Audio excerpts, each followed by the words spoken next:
Yes, I'm very fine. Nice to speak to you again. In fact, we're just playing back a portion of what you said. In fact, you're going through the FATHER of father. We got to FAT. If you won't mind, would you kindly run us through this acronym that you've developed that you believe should guide Ghanaians in the decisions that they are making? Okay, thank you very much for the opportunity once more. The father stands for somebody who is fair. So the F is for fairness. And I am expecting a leader who is fair in dealing with his subjects or the people. He doesn't award contracts, give positions, etc., to people based upon parochial interest or partisan or religious interest. But a leader who is a leader to all. For instance, if you are a president, you are not a president for NDC or MPP.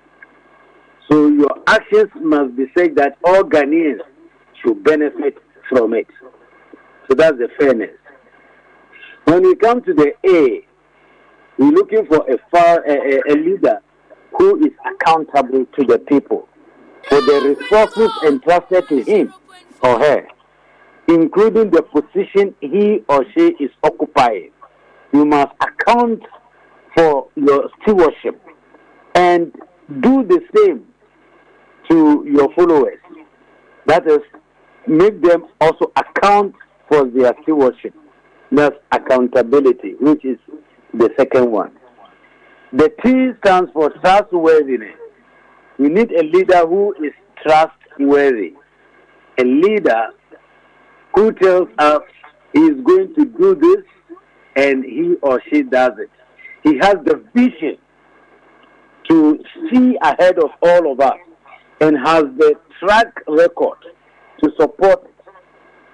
Such that when he says, I'm going to do something, people don't doubt it.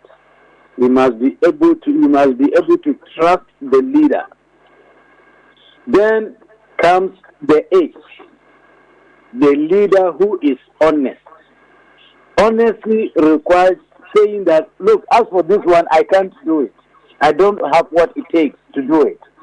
But I will look for someone to assist me to do it. Or here we failed. In this we were successful. Not the type of leader who, even when they are going to accept their failure, they will tell you the rate at which we are deteriorating the economy is better than someone's deterioration. Negative benchmarking. That's not the type of leader we need. We need a leader who can be honest and say, look, I don't have this competence, I have failed over here, but I can do this and have done it. That is the type of leader we are looking for. And I said also that if a leader is untruthful, he is not honest, even when he is telling the truth, nobody believes it. And I think that goes for a lot of politicians in this country. When they speak, people take it with a pinch of salt because the person cannot be trusted or is not honest in many of the things that they say. So we need a leader who is honest. Then I talked about a leader who is equitable, the E in father. You must be equitable. As you distribute the resources, ask yourself, is the concentration only in Accra or is across the country? Is the concentration only on my appointees? Now you can see people who are enjoying the economy are almost all politicians or government appointees. The ordinary man on the street, is he also benefiting from the governance or the plans of the government? So we need a leader who is equitable. He doesn't take everything for himself, his family, friend, and party people, and leave the others. So equity or equitable distribution of the wealth of the nation is very important. Then the last one, which is R, we need a leader who respects people, and not only people, but people and their views, divergent views or contrary opinion. People who are opposed to his position or his idea. We don't need a leader who should say that once I say A, it must be A. No, you must listen to contrary opinions and divergent views. And I think if you have a leader like that, he can bring us together as a country and transform us into a formidable society that we should be. Thank you.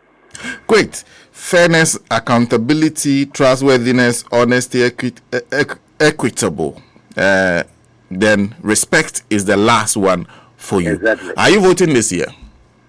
Definitely. That's why I came. Oh, fantastic. So which of the candidates suits this for you that you're going to vote for?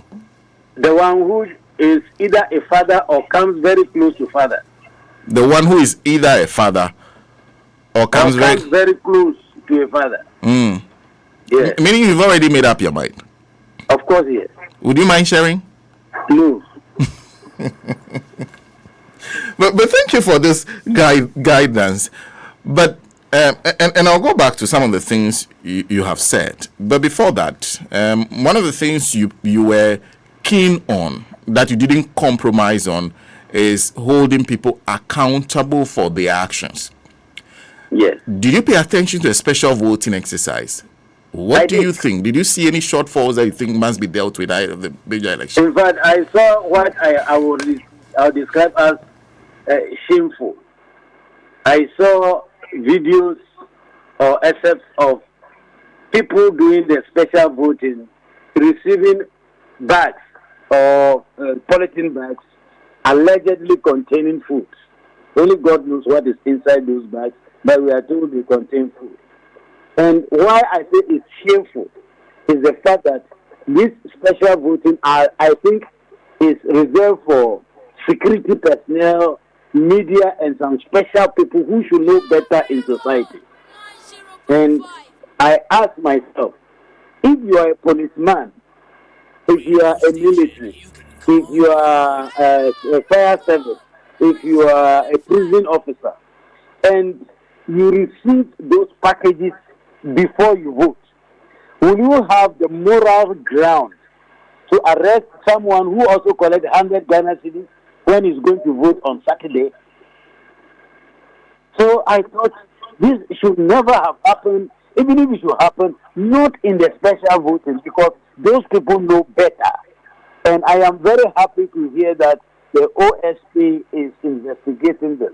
I think it should not be one of those investigations that we hear of and nothing happens at the end. It should prosecute them for them to know they are not above the law. And they should live exemplary life for the society. And I also plead with the OSP to send warning to voters on Saturday that you have no right to commit an offense collecting those. And the people who will send the items there, they should arrest them and prosecute them. We should not be selling votes. I think that is very bad for our country. So you see that it's been described as treating, but you see that as open vote buying. It's not just treating, it's open vote buying. Let me ask you, if you have been in the queue for maybe 3 or 4 hours and you were tested, there are 2 or 3 candidates. One of them come and bring you a sachet of water, just sachet of water. Don't you think that you see that person feeling for you better than the others? That alone can influence your decision. So to me, it's not just treating, but it is also vote buying. Why would you not then wait? When the person finishes, you say, oh, take this as a refreshment. Why would you do that before? In fact, the attention has been on the person, the perpetrator of the act. And there's so much has been said about those who are the receivers, the beneficiaries. You are saying the beneficiaries deserve as much attention as the person was giving. Fantastic. The beneficiaries, and in fact, what I found shameful was that when even the camera was there, they didn't drop their polythene back. They were holding it. And I'm like, ooh, these guys, they have no conscience. You are being shown on national TV and on social media as a police officer or a security officer or a media person collecting polythene bags. And we are told we should believe the content is food. Who told you that poison bags can carry only food? Oh, so far it could be anything. It could be anything, my brother. Then what then do you make of those who were supposed to man the post? The security officer stationed there on that day, the EC officers who were supposed to ensure that the right things are done at the polling station. What do you make of how they handled that to watch on for that to happen? All of them, with that exception, have let us down. Because I think if you are not a voter, why do you do in the line? How do you go there even before giving something to somebody in the line? If you are not a registered voter, you should not be able to come there before giving something. So are we expecting that on Saturday, people will be holding handouts, food, package, whatever it is, and be giving to us?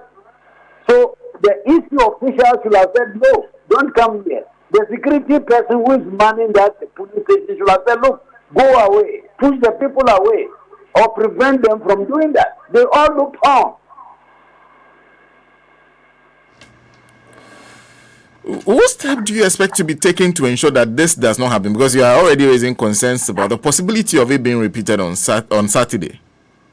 Yes, that's what I said, that it is good the OSP comes out and warn people that if you do this, you will be arrested. You're the one who brings the item. And you're the one who receives the item too, you will be arrested. Because it is an offense. You shouldn't do that. I think this publication, what do you call it, electoral commission, also owe it to the people to tell them, look, this is what happened in during the special voting. It should not be repeated. It is an offense. And the police or the security officials will be on guard. So you expect to hear from the electoral commission? Yes, I'm expecting to hear from not just the electoral commission, the electoral commission and the security authorities. The IGP, the OSP, etc., they should all issue warning to people that this must not happen anymore. We don't always have to wait for it to happen and we go firefighting. We may have to take preventive measures. This is why I expect my sister Jean Mensa to issue a statement condemning it and warning the electorate that this is a bad practice, don't encourage it. And no one should hold food or any package going near the line. And I expect the same from the Inspector General of Police, the OSP, warning everybody that you can't do that. But then you must be worried about, because there are many videos that are making the rounds of people people carrying rice on their head. Their names even mentioned, will come and carry rice. There are things about people being given wax springs, money, among others. You must be worried about that now being a major feature of our elections. True. And you see, what has become a problem in this country is that immediately you commit an offense, just give it a political color, then it is no longer an offense. Those who are doing these things, they know it is not right. There is no member of parliament, both on the NDC or MPP side or aspiring member of parliament, who doesn't know what he is doing or she is doing is not right. But they do it in the name of a political party. And then it becomes a political issue and ceases to be crime. This is why I entreat the OSP not to look at any party color. Go after them.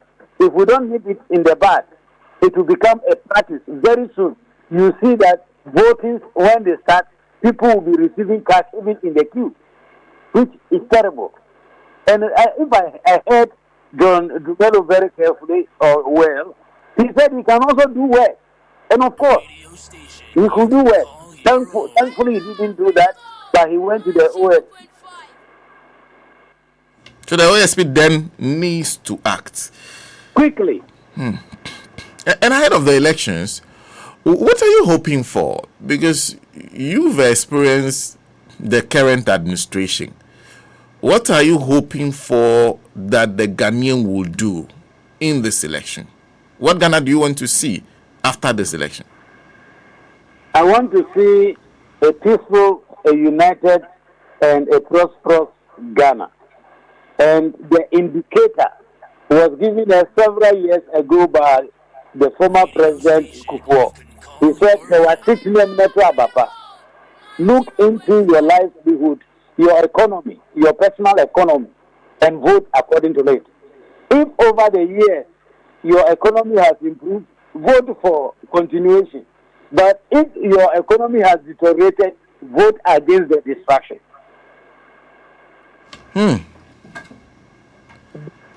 If your economy has deteriorated, you vote against it. Yes. So your personal economy, you believe that should be the biggest influence in this election? Yes, definitely. But because there are people who are saying, oh, it's policy that you look at, even if things are hard, maybe free SHS is there among others. Don't you think those also should be considerations? That is why I say that those who talk about policy and promises, I don't think we can live with those things. If it is only for policy and promises, Africa should have been ahead of all the countries in the world. Because wherever I go in Africa before election, it's full of policies and promises. And by the way, policies by themselves do not transform any economy. It is the good implementation of the policy. Actually, a good policy can be implemented badly, but that people will not like to see it anymore. So it should not be a matter of policy. You must show us how you perform.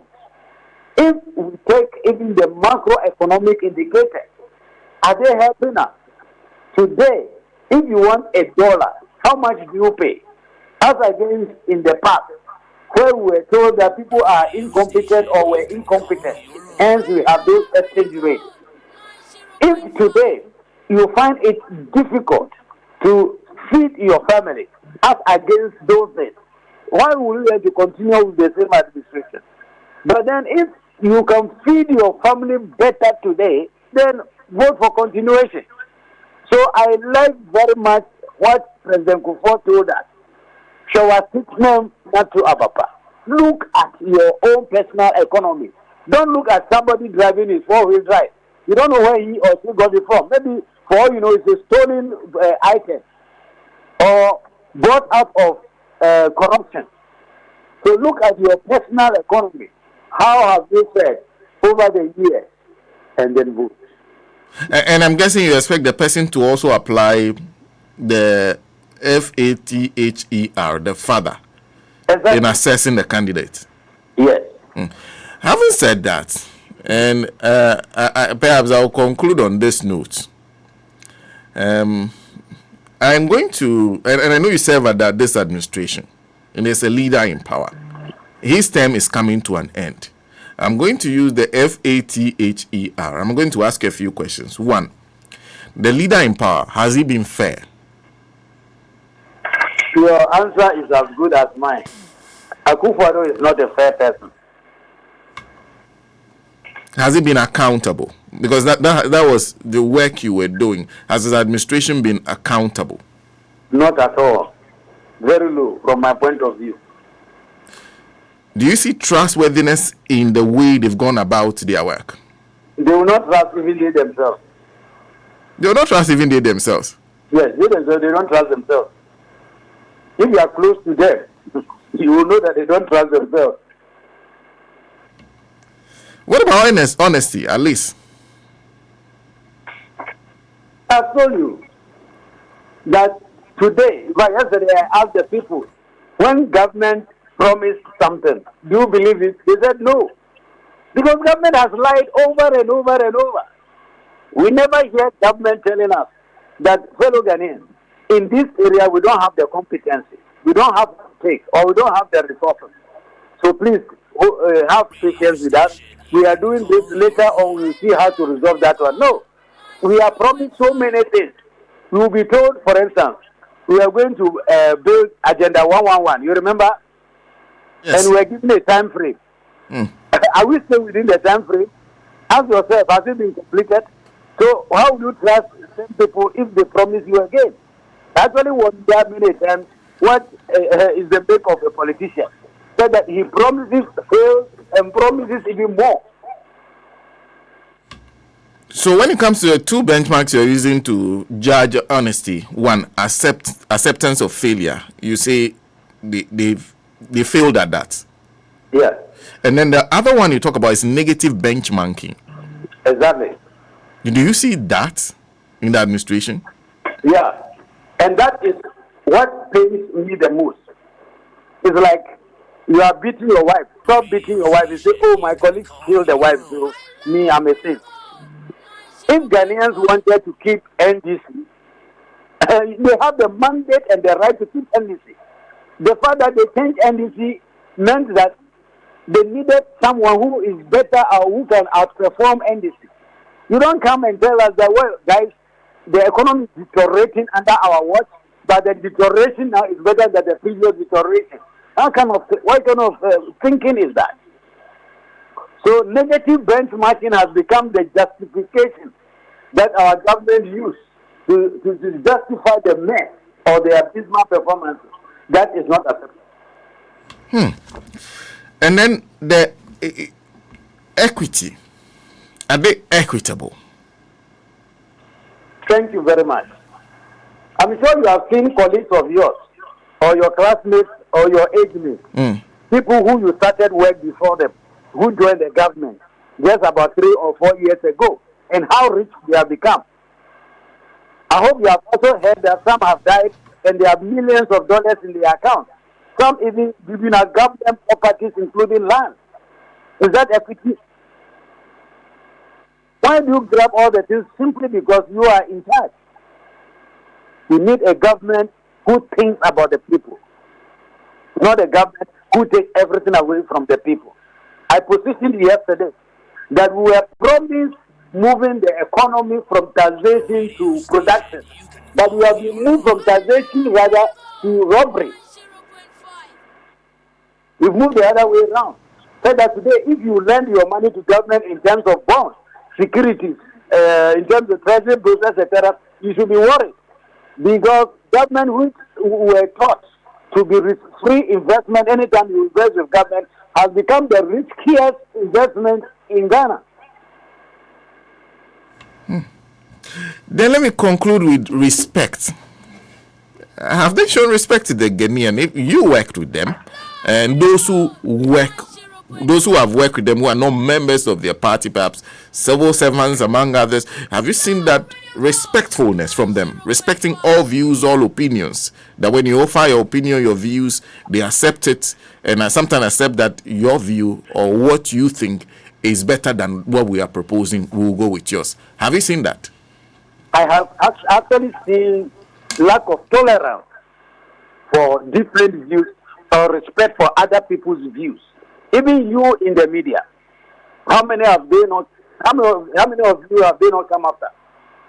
Because you express your position, not even your position. At times you just report the facts, what is happening on the ground. And how many of you have received protection from the government? Somebody goes down there, risk his life, and show us how our water bodies are being polluted through Galamsey, which we are told is being funded by the people in power. And how are they treated? So the respect for divergent views or contrary opinion is lacking in this country. And immediately you express contrary opinion, you become an enemy. It should not be so. Nobody should ever think that he can push everybody to think the same way. It doesn't happen. God didn't create us that way. Well, I said I was going to conclude on this note, but let me end with this last question. In fact, you are. Now, if you add another one, I'll charge you. You're someone who is in finance, so you can do an assessment of an economy from your background.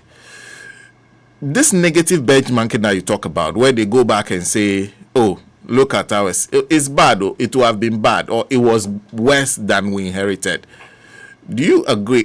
Can this economy be compared to any other economy we've ever had and concluded that this economy is not that bad? Because there are those who say this is the worst we've ever seen under the Fourth Republic.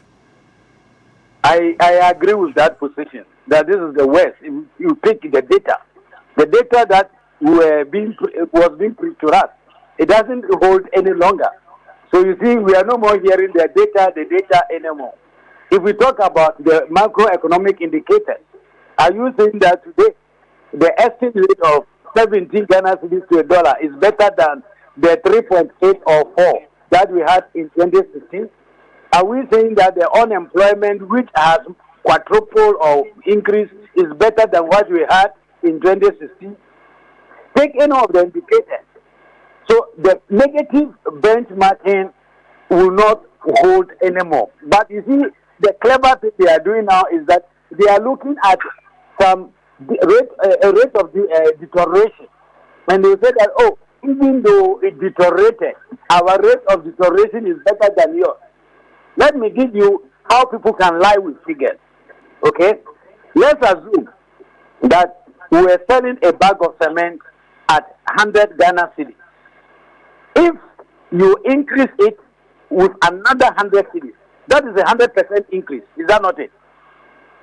Yes. What about if I also add 100 to it? It becomes 300. But mine is only 50% increase. Yours is 100% increase. So this is how we can lie with figures. If you don't look at what we call the facts behind the figures. If you don't look at the facts, people can manipulate figures to let you look bad. To say that, look, this gentleman, he took it from 100 cities to 200 cities. That is 100% increase. I only took it from 200 to 300, only 50%. But I also added the same 100. I hope you are getting the argument. Yes, I understand. I'm not just use statistics to baffle or to dribble everybody. Yes, some people may fall for it. Not all of us. Mr. Dormelevo, thank you very much for speaking to us this morning. You don't want me to charge you. I thought you were going to ask another question. You are welcome. Well, it's always a pleasure talking to him. Mr. Daniel Yao Dormelevo is former Auditor General of Ghana. When you speak to him, honest, straight to the point. So FATHER, that is the assessment is proposed to you.